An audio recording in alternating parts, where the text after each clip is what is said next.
थांब बाळा, हा श्री स्वामी समर्थ महाराजांचा इशारा आहे. तेव्हा हा व्हिडिओ तुझ्या डोळ्यासमोर आला आहे. हा योगायोग नाही, हा तोच दिव्य संदेश आहे ज्याची तू खूप प्रार्थना केली होतीस. तुझ्या सर्व प्रश्नांची उत्तरे आता आली आहेत.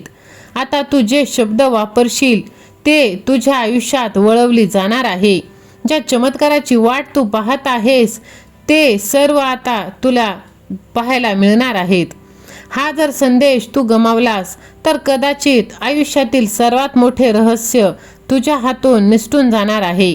हा तुझ्या श्री स्वामी समर्थ महाराजांचा थेट इशारा आहे.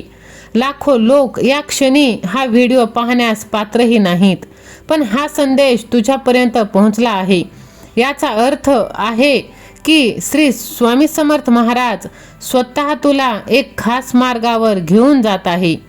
तू कधी विचार केलास का की सर्व काही तुझ्याच सोबत का घडत आहे? तर बाळा, तू देवाचा लाडका भक्त आहेस, म्हणून तू शांत राहा, संयमी राहा आणि विश्वास ठेव. स्वतःमध्ये तू बदल करायला शिक. कारण बाळा, आजच्या ह्या आयुष्यात सहनशीलता खूप कमी झालेली आहे.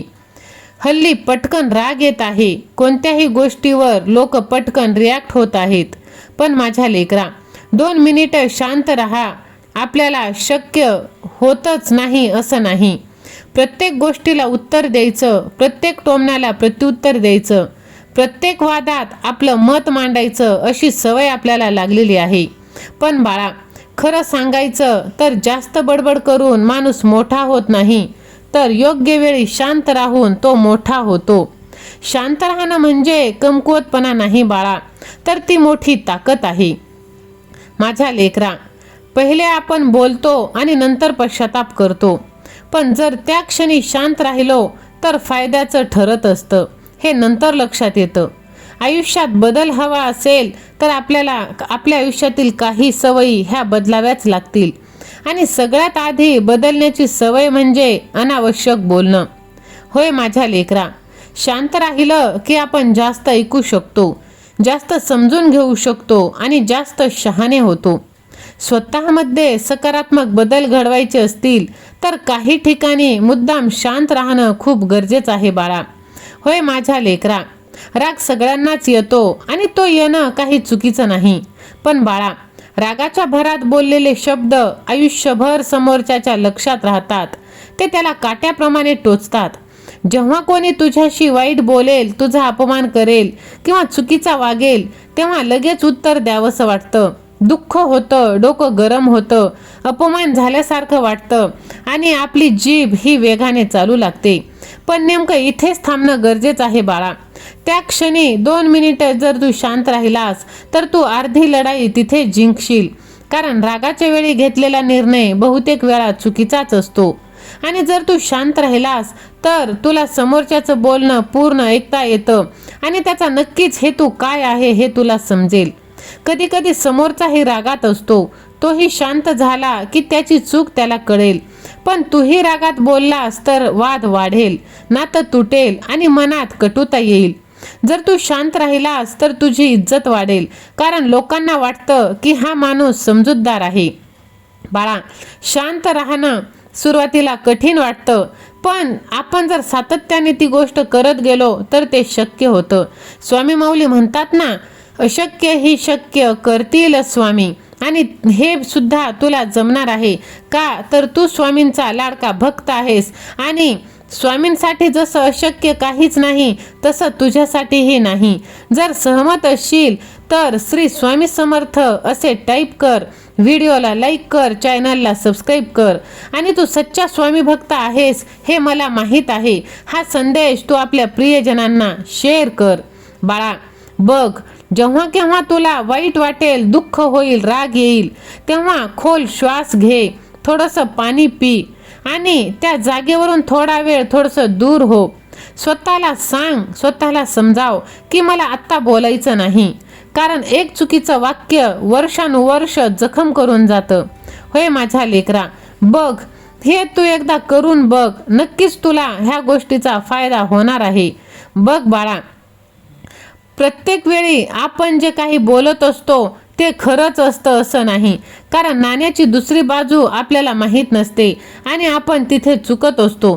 त्यामुळे समोरच्याचं बोलणं ऐकून घेणं सुद्धा कधी कधी आपल्याला महत्त्वाचं ठरत असतं. बाळा, गडबडीत दिलेलं स्पष्टीकरण खूपदा चुकीचं ठरतं, म्हणून आधी तू स्वतःला सावर. मनात राग असेल तर चेहऱ्यावर स्थिरता ठेव. योग्य वेळी योग्य ठिकाणी शांतपणे आपली बाजू मांड, कारण ओरडून सांगितलेलं सत्य हे खोटं वाटतं, पण शांतपणे मांडलेलं सत्य हे जास्त प्रभावी ठरतं. म्हणून जरी तुझ्यावर खोटा आरोप झाला तरी लगेच तुटून पडू नकोस. आधी शांत राहा आणि मग आपलं मत मांड. होय माझ्या लेकरा, काही लोकांना सतत बोलण्याची सवय असते. ते समोरच्याला बोलू देत नाही, आपलंच म्हणणं बरोबर ठरवतात. अशा वेळी आपल्यालाही मध्येच बोलावंसं वाटतं, स्वतःचं मत मांडावंसं वाटतं. पण जर दोघेही एकाच वेळी बोलायला लागले तर फक्त गोंधळ होणार आणि कधी कधी मुद्दाम शांत राहणं गरजेचं असतं. बाळा, समोरच्याचं पूर्ण ऐकून झालं तर त्याच्या भावना व्यक्त केल्या की मग तू बोल. शांत राहिलास की तुला त्याचं म्हणणंही नीट समजेल. होय बाळा, काही लोक फक्त बोलून मलून हलकं करतात. त्यांना उत्तर नको असतं, सल्ला सुद्धा नको असतं, पण कोणीतरी शांतपणे ऐकून घ्यावं एवढी माफक अपेक्षा त्यांची असते. अशा वेळी तुम्ही शांत राहून त्यांचं म्हणणं ऐकलं तर तिच्याविषयी त्यांना आपुलकी निर्माण होईल. म्हणूनच आजकाल ऐकणारे कमी आणि बोलणारे जास्त झाले आहे. शांत माणूस जास्त समजूतदार वाटतो आणि तो समजूतदारपणा तुझ्यात आहे बाळा. वेळ आली की थोडक्यात आणि नेमकं बोल. सतत मध्येच पडून स्वतःचं मत कोणावरही लादू नकोस माझ्या लेकरा. समोरचा खूप बोलत असताना शांत राहणं कमजोरी नाही, तर परिस्थिती सांभाळण्याची कला आहे. जो ऐकू शकतो तोच खरं तर लोकांच्या मनात जागा बनवू शकतो. होय बाळा, बघ, स्वतःवरती विश्वास ठेव. तुझ्यासाठी सर्व काही पॉसिबल आहे माझ्या लेकरा.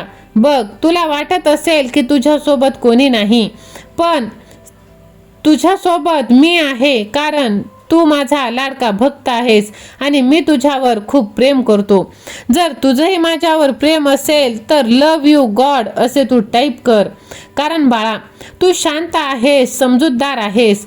शांत राहण्याची सवय एका दिवसात लागत नाही, पण सरावाने नक्की आपण करू शकतो. प्रत्येक ठिकाणी बोलणं गरजेचं नसतं.